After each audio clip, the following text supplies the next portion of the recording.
Hey everybody, and welcome to Mixing Light. I'm Rich Roddman, and I'm going to have a conversation with a gaffer. Those of you who don't know what a gaffer is, he's the person who basically controls all the light on set. So I'd like to introduce you to Rick Kalivoda, who's the owner of First Unit Production Services, owns grip companies in Tampa Bay and Orlando throughout Central Florida. They've been in business since 1989 and have done numerous feature films, TV shows, and I don't know how many Super Bowl commercials. So Rick, we're talking to a bunch of people who probably have never set foot on a set before. So can you answer one of the basic questions as is, what is a gaffer? Well, thanks for having me first. Really appreciate and was been looking forward to this. We've been talking about this for a little bit of time now, so I'm kind of excited. True. Yeah. A gaffer. Well, it's pretty simple, and in a way that we're just we're responsible for the lighting on the set, the electricity, the safety about the electricity side. But what's more important, I think, for the DP standard and for what this podcast is about is the lighting. The type of lighting we do, the feel that we give to the lighting. You know, it's a little bit more than just setting up a light and turning it on and getting the right exposure from it. You know, the position is extremely important, the time of day, putting a mood or feeling. You know, I've talked to DPs and we'll be discussing, what do you like? You know, if we're doing like a morning kind of a commercial scene, and you know, do you like it like a grape nuts commercial or like a cornflakes commercial? One's a little bit more warm and fuzzier than the other one, and there's a difference between the two in the looks, you know. So that's kind of what we do, is we help collaborate with the director of photography to try to take some of that responsibility off his shoulders so he can concentrate on what he does, you know, with everybody else. Well, years ago, you and I were on a Publix commercial together, and we were shooting in the store. And I don't remember if they had fluorescent lighting or sodium vapor lighting or that, but the director or the DP made the decision that they wanted to go with that lighting in there. Usually, we shut off all the lights and create our own light. And I saw you take out a tool and start measuring the natural light. Or not the natural light, but the light from, coming from the ceiling. And then you had your guys skin some 4x4s with the proper side of gel just to offset what elements were missing from the lighting that was already provided. Can you explain what tools were you using and what was that process? Well, I mean, back then I was just using a basic light meter. It wasn't even the spectral light meter that we're using now, with, full spectrums that it shows us and, gives us CRI and all the other measurements. But the lights were mixed metal halide. And I do remember that, because we did a bunch of jobs with Publix that ranged from doing fluorescent in-store lighting to the mixed metal halide, but they were green and they were daylight. And actually they were a little bit cooler than regular daylight, ranging in the 6,000 degree range. So we had to add green to all our lights just to balance with those, And I think the conversation we had was, how much green do you add to the lights? Do you match exactly what the fluorescence or the mixed metal halide is giving? What I always questioned and would have a conversation with the DP is, can we cheat and not do as much green so we're leaving a little bit more red in the spectrum for the skin tones and not just completely pulling that out? Now, I think you remember a commercial that I didn't do, but we had a conversation with. There was another gaffer, and they were doing it was for an eyeglass. I don't even remember the name of it. It was for eyeglasses. And he went in and this is kind of in the beginning of LED lighting. And the lights he wanted to use were extremely green. The manufacturer actually sent out a minus green filter to put on the lights because they were so green. But it was a power thing. It was a power thing to him to use those lights. Fluorescent lights coming in. It was fluorescent lights in the room. He's using green lights, but he didn't correct for the daylight that was coming in the room, right? And I remember I did a follow-up phone call with you after that, because I was talking, with the gaffer beforehand that he should be using HMIs instead of these these LEDs just to for the color rendering, of the set. And I remember Right. I did a follow up with you, and you were telling me what a nightmare you couldn't get the skin tones right, and all of that because you had all these different greens, and the choices that we make in that stuff is extremely important. People just don't take it for granted. You had mentioned the using like the CRI now, CRI now, and there's also the SIS. The interesting thing I want to mention is like the SIS It's test SSI. SSI. is actually Yeah. sorry, you're correct. Yeah. SSI. My Yeah. apologies. I always get that backwards. Yeah, it's okay. The SSI the SSI test is actually put together by the Academy, which is the same people who do the color space of ACES. And that's becoming a more standard test. Can you tell us the difference between the two? Well, the way I understand it, and I'm not like a huge technically a light technician or scientist, but CRI is a color rendering index. We've used that I used it for decades just to purchase fluorescents, looking at the quality of fluorescents, back when we were using fluorescents, and it kind of bled into the quality of LEDs. What was a CRI of an LED, and anything above a 90 we considered good. But when I looked into it, it is really a test over a certain band of colors, like just 9 different colors. The SSI takes in, and I don't even know how many, but it's many more colors. So it can look at the gradients difference between the colors. And it gives you a much truer indication of that color rendering of that particular light. And, you have to understand this is like been such a changing industry, especially for the last 5+ years when we started using LEDs, and now we're almost using nothing but LEDs. The development of the LEDs has changed as fast as us having to use those LEDs.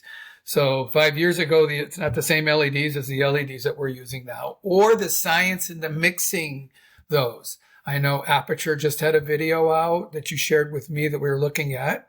If it's okay to mention this, that they were talking about SSI and how Aperture is using multiple different, I think it was 7 different colors to render white light, whether it's tungsten or daylight or anything in between. That's been in the industry for a really long time. ETC lusters have been using that forever. If you look down the barrel of a luster, a Lico, you'll see that there's mint, green, magenta. There's just that RGB, white, amber, those typical colors. There is a whole cluster of LEDs that are in there to create a white light. Arri does the same thing with the sky panels. They, their color science has been, top forever, and they're doing the same thing. When you pull the panel and look at the raw LEDs, you can see that there's a mixture of light that's going on. So I think the luster from ETC has been around for at least 10 years. I know I've been using those, so this is not new science. It's been around. And I just want to kind of mention that because people get caught up into what one manufacturer says they have and thinks there's the only one that does that, and it's not. It's been around for a while. Well, let's talk a little bit about the types of lights that we have. I remember when you and I got into the business pretty much around the same time. Back then, we were using candles. Exactly. So starting with good old daylight. Yeah, but I still remember. We would always go out with the old Mole Richardson sits, or if we were lucky, we had a nice 4 light pack of the Arri lights, but they were all tungsten lighting. And then after which would give us that 3200 Kelvin kind of indoor look. And then, from there went into HDMI, and then from there into like the fluorescent Kino flows, and then into the LED world. But can you talk like each of those lighting technologies, like what does that give us in on the image? Like, what is that bringing? Why would you choose one of those lights versus a different one of those lights? The advantages or disadvantages in lighting wise for the set? Yeah, it's interesting that you're talking about that because all those different lights, I look at like a painter with a palette full of brushes. They all do certain things. And the current charts right now I was just looking at some stuff when we were talking about doing this. I was looking at some information about the different CRI, SSI, I think it's TSI, a television index. And they're all comparing it to a spectrum, but that spectrum is compared to tungsten lighting, which has kind of been interesting. Every time, I'm listening to a podcast or something on YouTube about this, those measurements get compared to tungsten lighting. And we were talking about years ago, I was at NAB and I picked up this little spectroscope that's used for jewelers. And you can actually hold it up to your eye and physically look at a light, and it breaks up the spectrum of the light for you. Tungsten will have this very even gradient field. It's just a beautiful rainbow across it. And then you hold that up to a fluorescent light, and it's a very chopped up spectrum. The green may be spiked a little bit bigger than normal, and it may have pieces missing. There's just no color there. And that's where it gets interesting, because when there's no color there, you can't render that color. If it's missing from the spectrum of the light you're doing, you just can't see it, So to me, tungsten's kind of that holy grail of instruments, but because of the power consumptions and the ease of the LED and being able to go from daylight to tungsten on one fixture and being able to control it on your phone, we've come to a different place. HMIs fall in that same spectrum as tungsten because their color rendering field was always pretty good. It had a really nice even feel to it. It had a nice punch to it, and it was daylight. So it was able to give us sun. I still look at like some of the lights today that going out with is, it's got a big chip in it, and you put a reflector on it. It just can't give you this real spiky sunlight look. You can cheat it by exposure, but it's still not like a hard sunlight look. Then you can put just like an M18 outside a window and hit something on the sink or whatever, and it looks like sunlight. It's just not a diffused sunlight coming through a cloud looking, and that's kind of where that painter's palette comes in, the brushes that you have to use. I don't want to poo-poo on the LEDs because they're great and they're convenient and they're wonderful, but sometimes you want to have another one of these instruments in your palette to kind of, Right. Yeah. You need that punch to have coming through that, Right. And there's where the big HMIs come into play.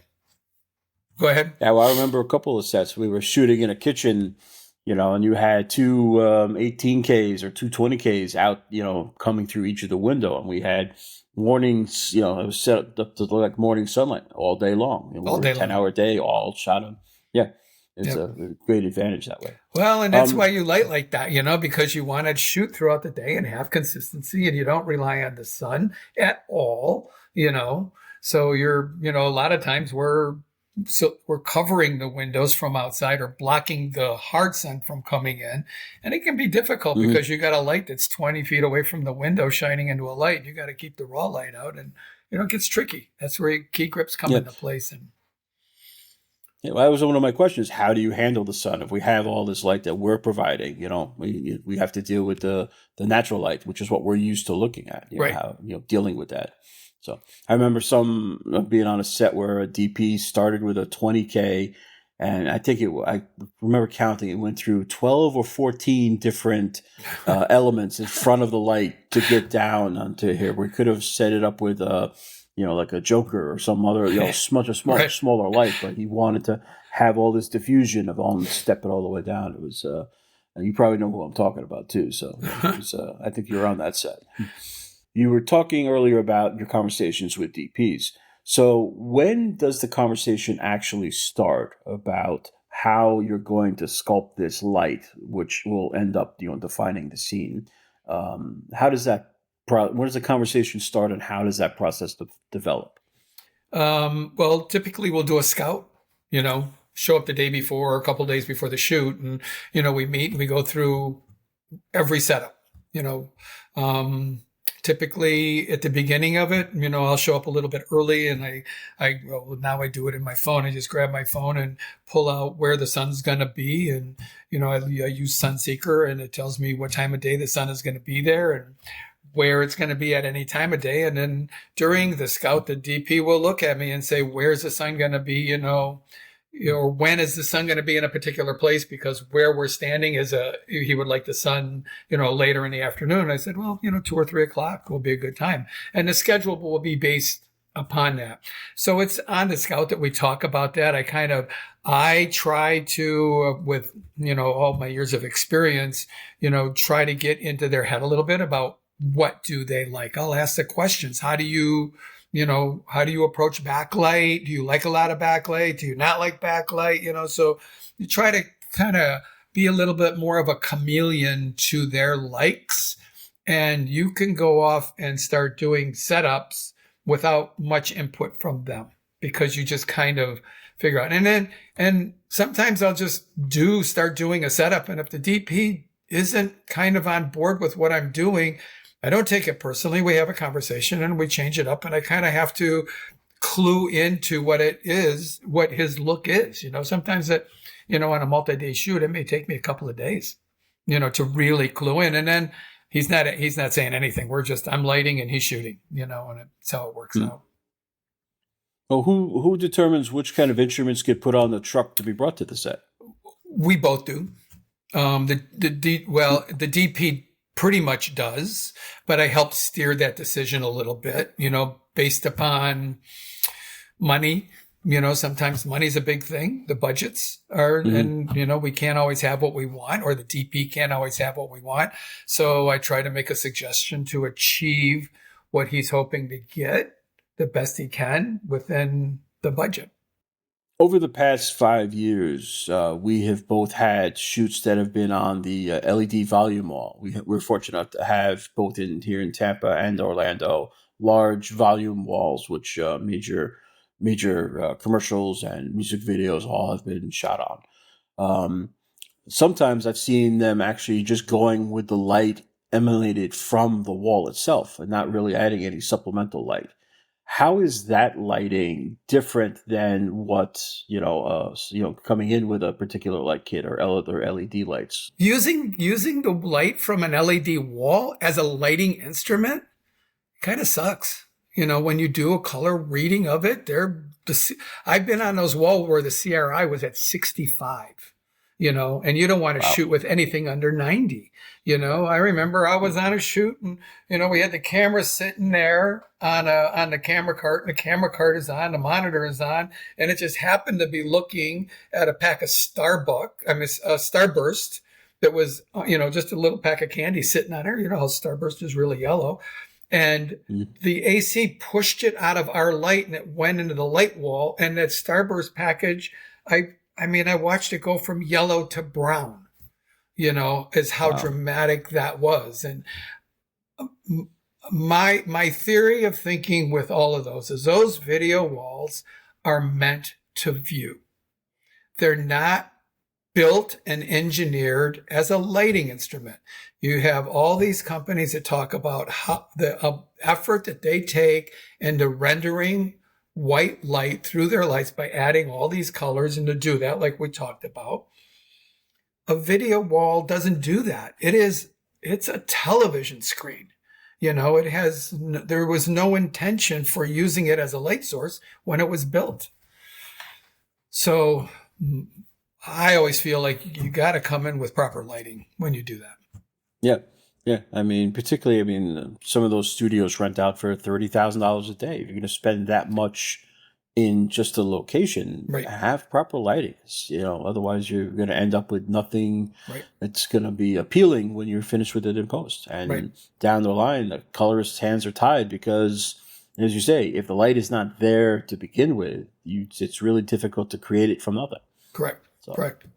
We've had this conversation multiple times, but let's talk about images being, people viewing final products and seeing things are too dark, like that Game of Thrones episode from years ago. Now, with cameras, our modern cameras are able to have 15, 18 stops of dynamic range. And a lot of times now the projects are all being color graded for HDR delivery for Netflix or other streaming services. How is this, because years ago cameras were 6, 7 stops of dynamic range, and that was, a good high quality camera. Now that we're up at like 15, 18, how is that changing how you are lighting a set or how you should be lighting a set? We're not using any light. That's what's interesting about it, is like you're using very, very little light. They're shooting these things at, such a high ISO rating that you turn a lighter on, it makes a difference, in the quality of light. There's two sides of that. I get really excited about that because with very little, you can add a lot. You can literally paint a scene, when it's, my wife was watching TV the other day and she goes, I can't even watch the show anymore. I can't even see it, and we had that, you and I were talking about when we were kind of doing a little prep call about just things that are driving me a little crazy. Now, when I watch TV, it's just too dark. You can't see anything, and I always wonder, why is it? But I think some of that is more in the way it's delivered, instead of how it's shot, but I do think that on the set too, that I always feel like you can expose a little bit more and get it, and then you can always downgrade it or, bring it down in post. That's always easier to do. I'm not saying light it like daylight. I'm saying, light it and then you can control it a little bit more later. But no, absolutely. Particularly when in the formats, that we're dealing with log and raw and all those things, we have so much more control after the fact now. It's not like, in the old film days, once you were exposed, that was it. You're locked into your exposure there. Yeah, I was talking to one of the guys that works in our shop, and he's aspiring to be a gaffer and stuff. And we were just talking about different setups and using lights, and and I was telling him how on like the sky panels and some of the LEDs, I will still put an ND6 on the light. Because when we're working in the last 5%, you dimmed it down, and in your last 5%, you have no range to dim anymore. It just goes from off to on, and there's no in between, and that can be too much. You can't grade that in between, that little off and on, when you're working in those high ISOs. So I put an ND6 on them, and it gives you a range that you can go. You can probably get up to 25 or 30% and down to the bottom, and gives you some range in that bottom end on the light, And I've done that on many, many setups, even for like I did a Disney 50th anniversary fireworks when they were, where they were advertising for the new fireworks show. I built trees with 3 sky panels in each one, and I had them to backlight Main Street. So the lights were literally in the shot when we did it, and they took them out in post, but it gave this beautiful backlight to the audience in the street, for all the guests in the street. I don't know if you ever watched fireworks, what it does to people when it's actually on. It just gives this really soft glow, and there's not much of a color change even by your eye that you can really see. So we've done this for years as we kind of cheat what the look of fireworks are on the little girl's face as she's over dad's shoulder, and and how it looks and everything. We've been cheating that for as long as I've been working with Disney. And but we had this beautiful light, but behind us, you wanted to kind of bring the bottom out, not just have it so silhouetted with color. I had another tree behind us going through actually 2 12 by grids to soften up, but I also had an ND6 on it. Because when I do those jobs, I go on a real board and I'll spike up the faders and then slowly bring them down, and for each color. So I got like 3 or 4 different colors going, and I can bang it up super hot and just slowly grade it down. So the light behind me, I don't want to have to pay attention to going halfway and down. So I just put all that gel on it, dim it all down, and just go all the way up and slowly bring it down like everything else. And, using NDs on lights, sometimes guys are going to go, what are you doing that for? But, it comes in really handy. Mm-hmm. Yeah, super handy. Yeah, as you're saying, not staying out of that lower power side of the light. Right. So do you make choices on which instruments or fixtures you'll be using depending on the camera or the lens set that that the DP goes with on set? Not really. Not really. No. So you wouldn't make any changes for anamorphic lenses as opposed to regular spherical lenses? As far as lighting goes, no. I just make sure I got to put them way out of the shot. They have things on. No, I mean, it really doesn't. It's lighting.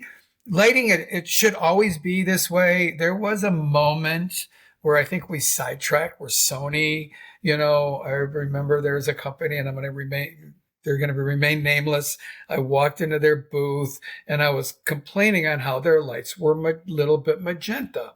And the excuse the salesman used to me was, well, we matched them to the Sony chip. And my response is like, what's wrong with just white light? Why do we have a light that works better with one camera than another?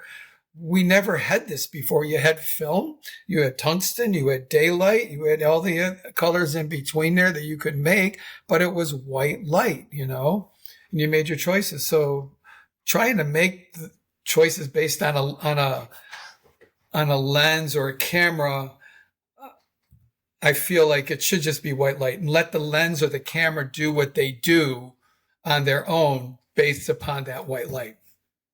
Because who comes first, the white light or the camera or the white light, Yeah, precisely. What light is, what are we sculpting with here to see, originally with our eye. One of the best commercials that you and I worked on together visually, in my opinion, was one we did for Nike years ago with a certain running back football player. I won't tell we won't give too much of that away, but you took out what I tend to be is like one of my favorite lights are the 9 lights, right? Which are every time those lights get used, it's just such a beautiful rendering. Like every shot that gets used on, that always looks absolutely just amazing and cinematic. And even if that's not the intended goal, it just ends up being there. And that was a very crazy day. But I think your solution with setting up those 9 lights really tungsten is what made tungsten made them happen. So yeah. And what's cool about that is as a gaffer and just technically on the set, they're a little power hungry, but you run a cord to the light and you plug it in. You don't have a ballast, a header cord, got to strike the light and all that stuff. You just plug the light in and go. So the equipment you're carrying is a lot less. It's a lot easier to run a 100 amp cable to a light than run a 100 amp cable to a ballast. And then you got to put 2 headers on the light and, and then typically you got to put gel on it too. You kind of soften up the 9 light and make it 1. But yeah, it's tungsten. We go back to tungsten, I have a friend of mine that's a chef, and I always ask him, how do you make this taste so good? He says, butter. Tungsten is our butter, You just can't get away from that. Yeah, no, I mean, there is something to be said about the classics for sure. Yeah, it's a beautiful light. So. And, like we talked about earlier, it just has texture to it. And, I get a little frustrated with the new DPs and people, the younger generation that's coming out. They really don't understand texture and the subtle differences in the quality of light. It's to them, and it's an illuminating source.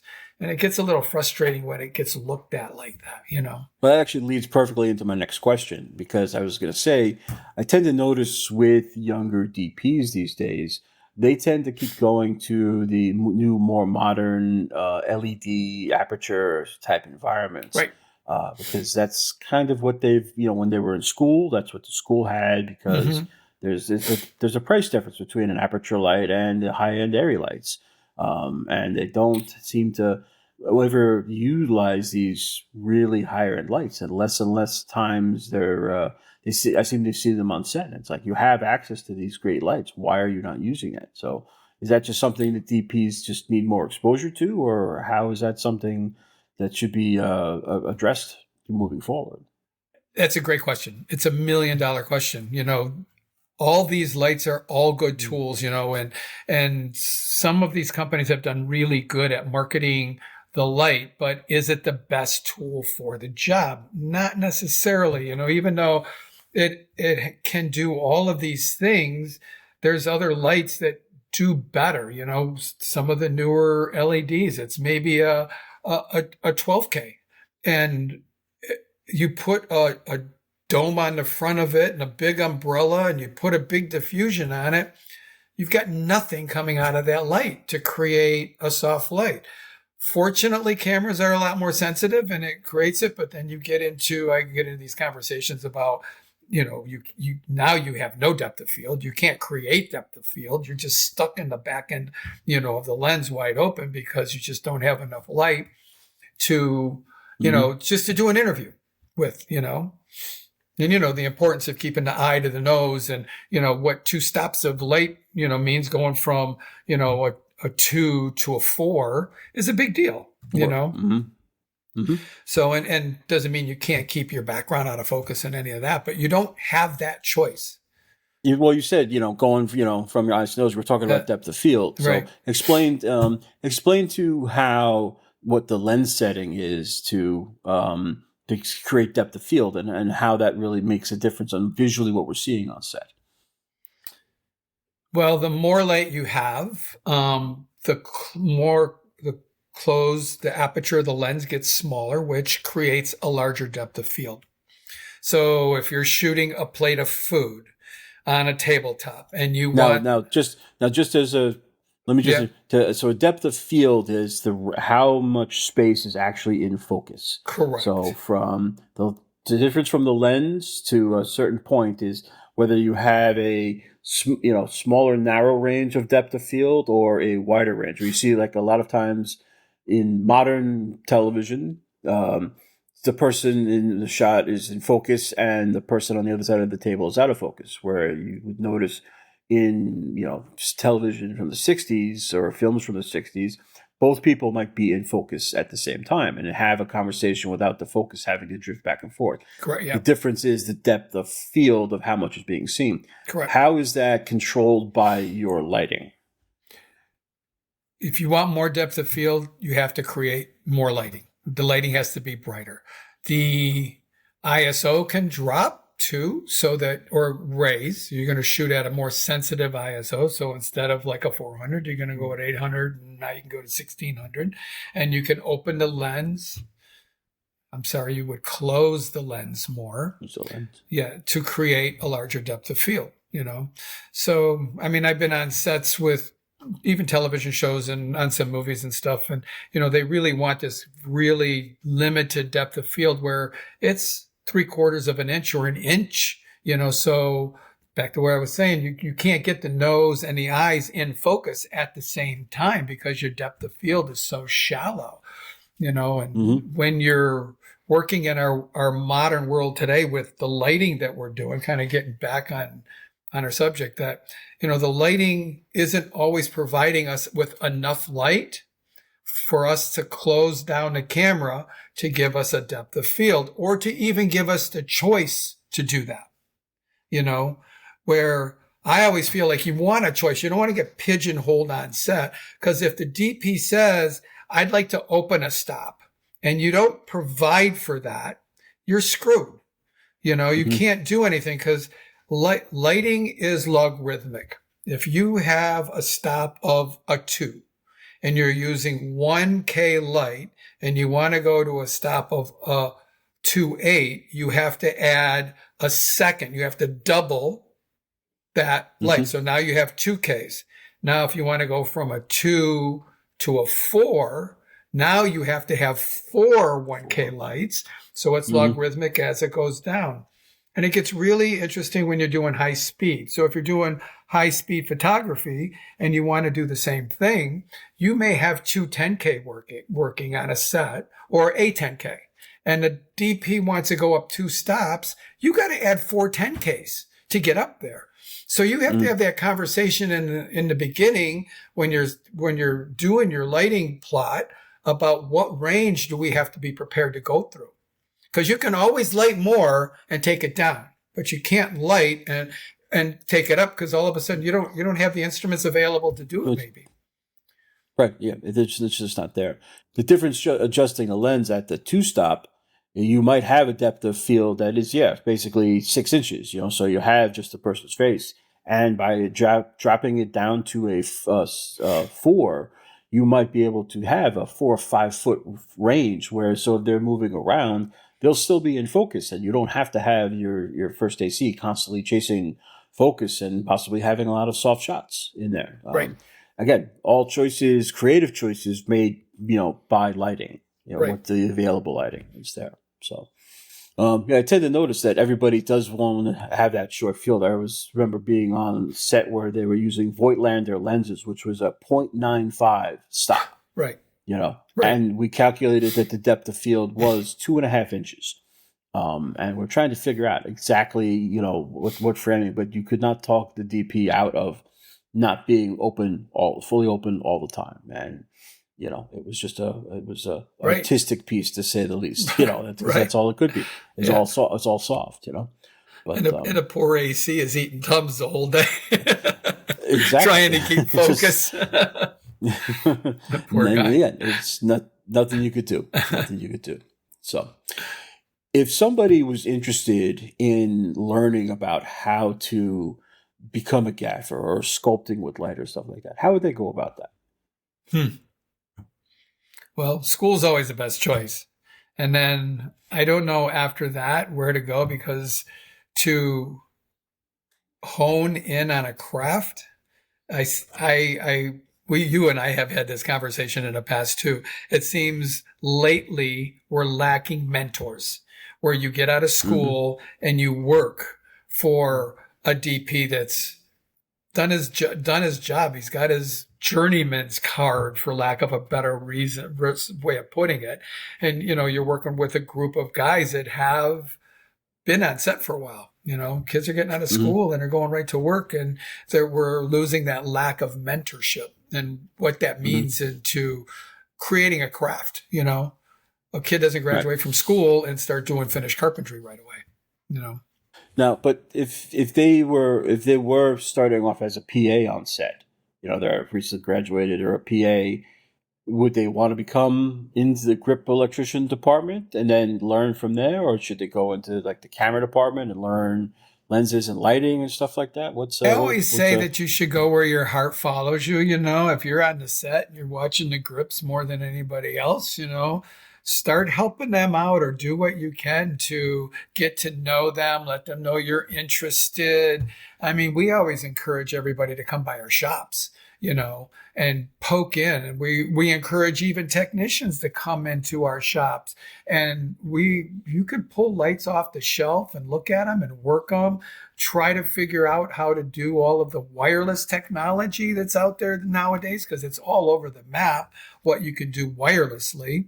Which has been just another game changer, in the way we do things, especially on set. There is no more getting on a radio and asking somebody to drop a double in that light. I'm just sitting there by the camera, or I'll put my little light board on the dolly next to the DP, and he just loves playing with those faders, figuring out where he wants it. But, it's about following your heart. If you're watching the ACs, get to know them, go talk to them, let them know you're interested. That's the best way to do it. And then maybe if you can ask them to get you on a job, and even if it's for free, if they'll let you on a job for free, just to, run sandbags around for them, do whatever you can, you get your foot in the door and it'll work.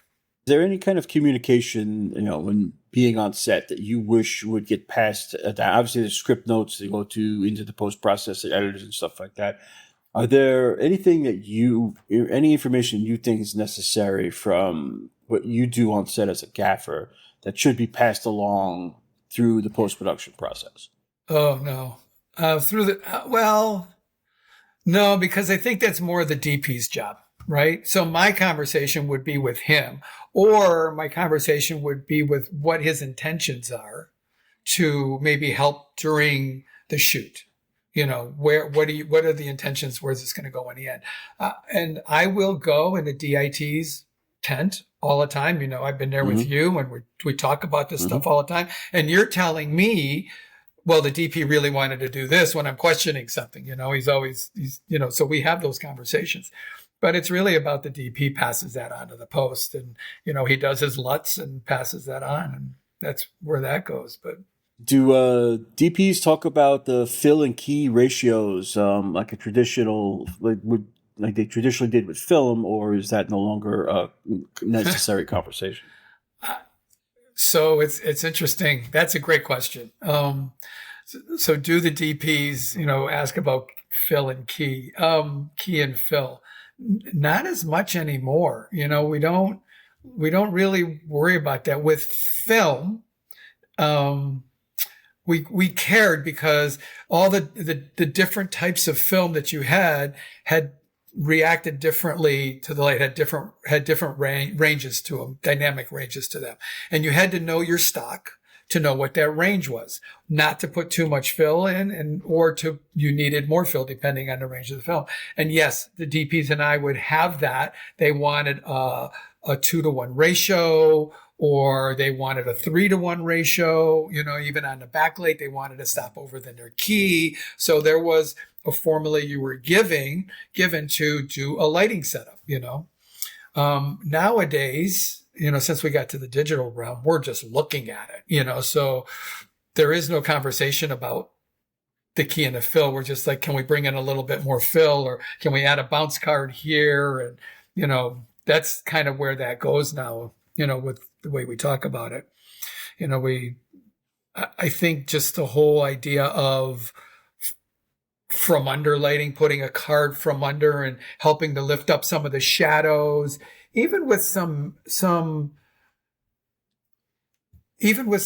makeup issues, or you may even have some blemish problems in a face that you're trying to get around, even if it's a sports celebrity, right? They are who they are, so you're trying to make them to look the best that you can, and you don't want to flat light them, but you can come up from under with a light and help fill in some of those shadows that helps pull in some of the wrinkles. And, I was on a shoot, and I am not going to name the person, the star, but he was talking about the rolls in the back of his head, because we were looking at it was a reverse shot, back of his head. And he didn't like the way the rolls in the back of his neck stood up, and wanted to know what I could do to light that. And he kept talking about fashion lighting. And I'm like, oh, okay. So it was just a ring of light around it, making it super flat, and you couldn't see anything. But, those are some of the things that we do to help those issues. Yeah. Even to help make the people feel comfortable. Yeah. What we haven't talked about is like makeup and how important they are with a set, because a good makeup artist is worth their weight in gold. I think they're so underappreciated, what they do. I agree. And every once in a while, I'll go whisper in their ear. I try not to make a point of something on a set, or if I see something, or if it's just a shiny nose, or whatever it is that they may need a touch up, or there may be like an issue, like, can we do something about it? And we look at the monitor and see it, and they're like, oh, that's how they are. And so we don't know if you can fix it, but they are really worth their weight in gold, because when they get on the set, you don't have to say anything. It's a treat, and I've seen some bad makeup. Yeah. You've mentioned a couple times, referencing the monitor while making decisions. Which monitor do you go to? Because not all monitors are calibrated. And like, for example, the first AC has his monitor cranked super crazy so he can just look at focus. And that's all he's concerned about. Right. What colors look like, it doesn't matter. Right. And then a lot of monitors haven't been calibrated since they were first purchased. It's like, so where do you go to make those decisions? Most of the time, the only one I can get to is, because everything moves so fast, is the first AC's monitor. I'll be over his shoulder. And every once in a while, I'll ask him to pull a detail out, and they'll give me the look, and I'll hang a can on their stand, and I'll put a quarter in it to make up for being a pain in the ass. But, I mean, I literally will do that. But, or I won't go by the client's monitor. I try to stay away from the client unless I'll walk by every once in a while, just see if everybody's happy and, make sure their drinks are being served and all that kind of stuff. But, I try to get to the DIT's monitor, as much as I can. If I can continually will walk away from set and go in there and check that monitor and what's going on, or something will have been shot and he's downloading it and like, can we take a look at that right away? Just wanted to check something. And so, yeah, that's what I do. It's all of them. Yeah. It's hard because they are all different monitors and what am I looking at? And you and I have gone through that too on set about, okay, Rich, what am I looking at? Which one should I? Yeah. Well, I mean, I think it's important for a lot of people who've never been on set to recognize that the change that the digital really has made. Back when you were shooting on film, the DP and the gaffer pretty much knew what this was going to look like when that film was exposed or when it was, processed and ready to see, in dailies the next, for the next day. Nowadays, it's everybody to send a signal to the monitor and everybody can see it and everybody has their input. And it's definitely changed how production happens. But, again, I don't think people realize how critical the viewing monitors on set actually are because major decisions are being driven by those. Oh, 100%. Yeah. I mean, they used to be driven by those little single chip CRT cameras that were on film cameras, and they were making, critical decisions based on that. And it would just drive you crazy. Like, please look through the eyepiece. Just take a moment. And you're like, that was, so. Yeah, those camera taps were always torturous, to look at. But you're right. It's so many decisions are made based on that. And even what the signal that is being fed to the client monitors, which aren't usually studio grade monitors like you get in a DIT booth or you get even by, the director's monitor, they're a better quality of monitor. And how many times are they bringing the clients over to the director's monitor or even the client themselves, like to the DIT booth and getting in the dark and looking at it, what it really looks like when you get in a dark environment, Never. They try to keep the clients away from the DIT as much as possible. Yeah. I don't blame them. So I don't blame for you too. But. Yeah. Definitely makes my life much easier when they're not around having to explain stuff. So when you're on set and you're looking at a reference monitor to see the lighting that's there, do you use the histograms or waveform monitors that are on set, or do you go by your light meters? What is it? What's your go-to trust tool? The monitor. Just the monitor. Nowadays, it's the monitor. It's like you're getting a real-time look at a piece of developed film. So it's just, it really, to look at the histogram, where it's at, is interesting sometimes to look at that because you want to see sometimes if you're looking at it, is it really crushed that much and but very rarely if the monitor's set up properly. And that's the other side of this coin too, right? I think is more important is the monitor setup, which we haven't talked about on set, who's setting that monitor up and is it set up properly that you're looking at, just with the brightness is in the right place and, that the monitor's not crushed too much, or is the chroma cranked, or, that you set that monitor. That's probably the biggest, most important thing that you're doing. And even when you're bouncing back between monitors, did the AC set both those monitors up, And the good ACs are really good about that. So it doesn't even become a question much anymore until it's just blatantly wrong to you. But pretty much, yeah, I just look at the monitors because you can see everything, like, so interesting. I wanted to kind of touch on a thing with the new cameras and how exciting it's been to work with those. We talked earlier about you could just do these very subtle changes, but you're looking at the monitor and a DP will be looking at the talent. He'll be looking at the background. I'm really looking at the lighting. So not just what's on the talent, but what's happening in the background. There could be a chair in a room that's in the corner. I may take a little LED panel, put it on the floor behind the chair, and put this very gentle glow onto the wall behind the chair. It just helps separate that chair from the wall. I'm not lighting the wall or doing anything. And I've been caught so many times putting that light back there, and the DP's like, "What are you doing?" And I'm like, "I just was going to just bring this up a little bit." And he was like, "Oh, no, no, no." I said, "Trust me, it's just going to be this very gentle glow. Just take a quick look. If you don't like it, I'll pull it out." And I'll put it in, and he goes, "Oh, no, I do like that." But it's just, it creates depth, and helps you do that. And so that's some of those things that, I also do. I'm always looking to try and enhance what they're maybe not thinking of, because they got a lot of things on their mind.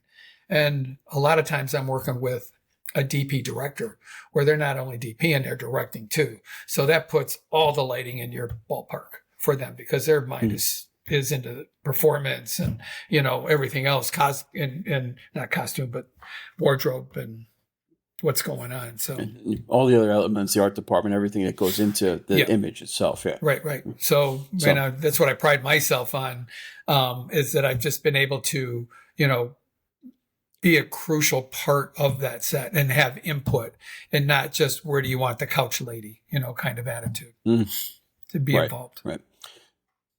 On lower budget projects, you tend to see a lot more sharper shadows in the set. A lot of times it's due to just smaller spaces or stuff like that. How would you try to correct some of those images to get a little more cinematic look to them? Well, you can't use lights directly. You have to bounce them, use them through a bigger diffusion. Shadows are all about the softer the light, the softer the shadow. And the larger the illuminated surface, the softer the light will be. So if you just put a light up and you don't put any diffusion, even a 4x4 in front of it, you're going to get this hard, sharp shadow from it, and there's no way around it.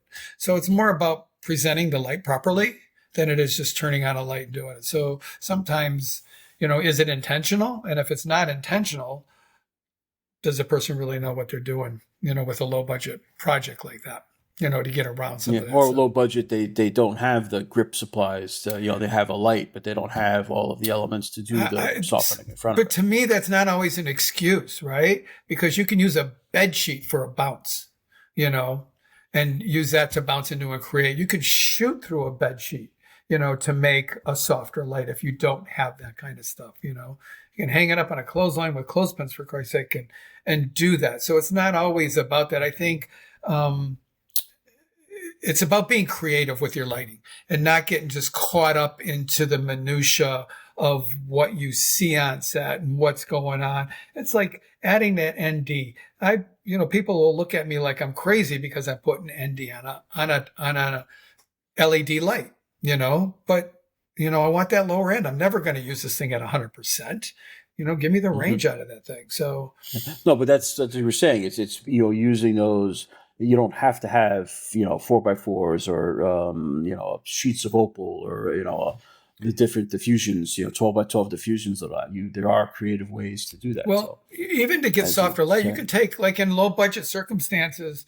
I've given a couple classes for like film students, coming out and not having a budget to do. And, I'll start off in a dark classroom and we'll just have all the blinds on the windows closed and, everything all closed up and there's no light in the room. And I'll go ahead and just open the one blind that's would be closer to camera. And I was saying, there's your key light. And I'll walk in with a bounce card. There's your fill. And then you open up the back window and there's your backlight. So being in a room and watching the time of day and where you're at is really crucial for working in a low budget environment. You can take those clip up lights that used to get with the chrome rims on them and they got little springs on them.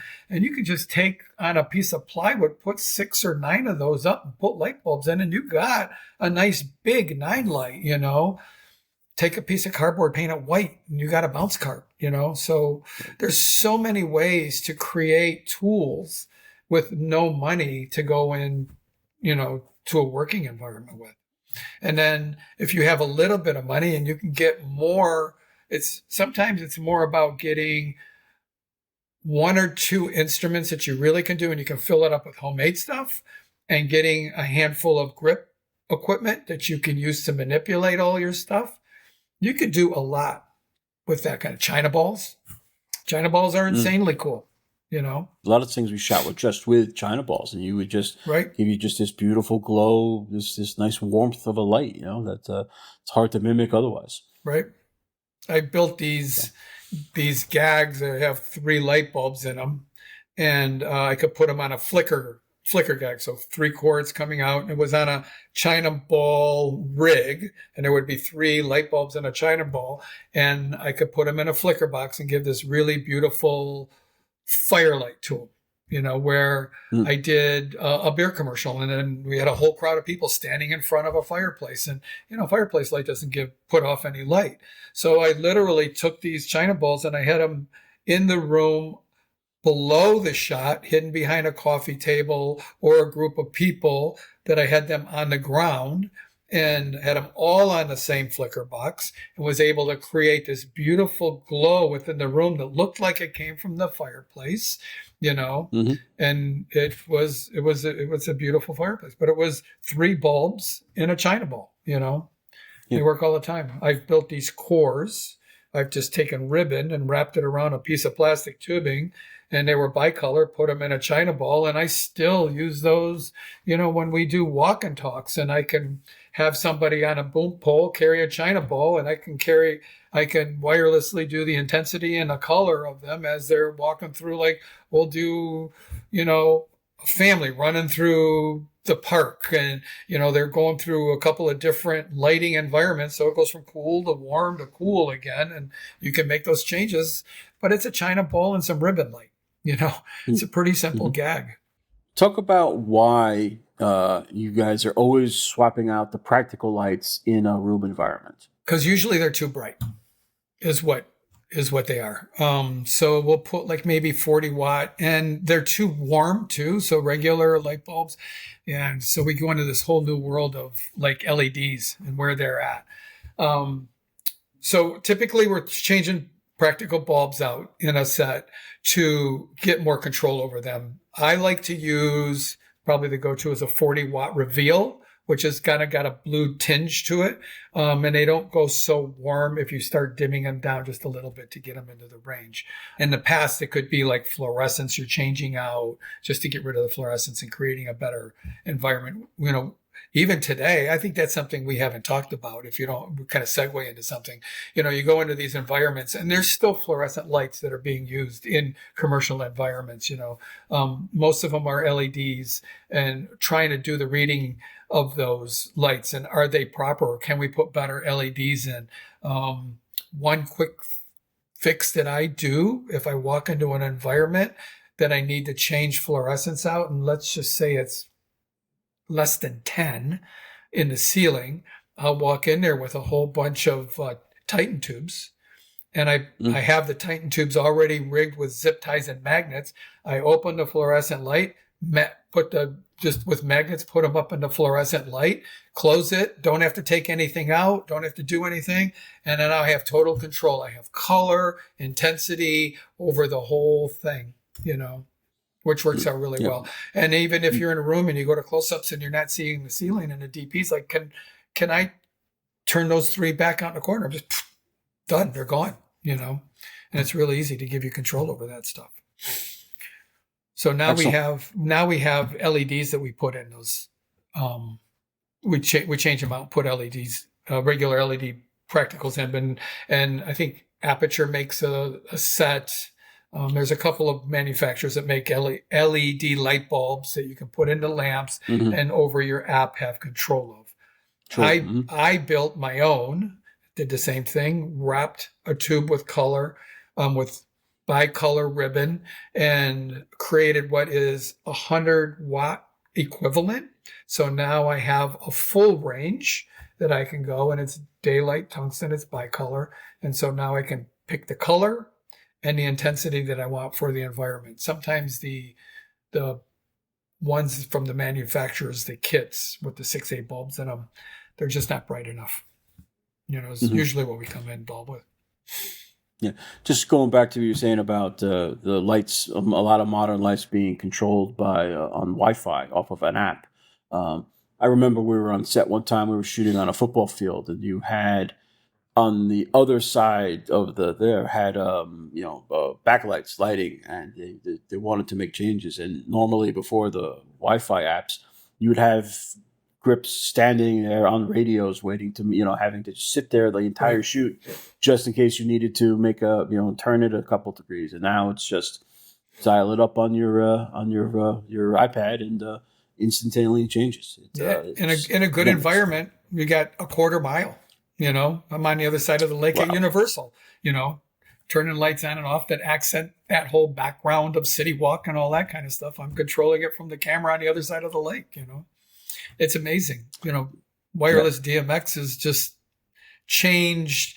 They have wireless DMX, and then you have your app on your phone. So if you're doing Bluetooth or Wi-Fi, your signal's not as great as doing wireless DMX, which is really a radio signal that's being broadcasted, a little bit more robust. And kind of segueing into how we control those, again, I was talking to this young guy in the shop, and we were talking about the different types of boards that you can use. I use DMX boards a lot. They have like these 12 channel and 24 channel boards. Sometimes I'll use two 24 channel boards instead of renting one big 24 channel console. I'll use two boards, and it's kind of cool because I can set them up to do different things, control different parts of the set, and I can stay organized that way. But what's nice about those boards, their faders are a little small, but you get real-time changes in the lights when you do them. Sometimes if you're on an app or your pad with luminaire or even blackout and you're relying on a Wi-Fi signal, there can be some latencies that happen. So you'll make a change, and then 5 or 10 seconds later, that change finally happens, or it could be 3. I'll be making changes during a scene. If I see something is too bright, I will just very gradually and very slightly bring it down to just make it real instead of the DP going, and having to stop and deal with it. I try to catch it before we get it. And that's what's really nice about being in a DMX environment. You can change it real time or rely on it changing real time as opposed to being in a Wi-Fi environment. And is DMX specific to any particular brand, or is it more universal? No, DMX is just, it's a radio protocol that's used in theater and bands. Everybody uses DMX. It's digital.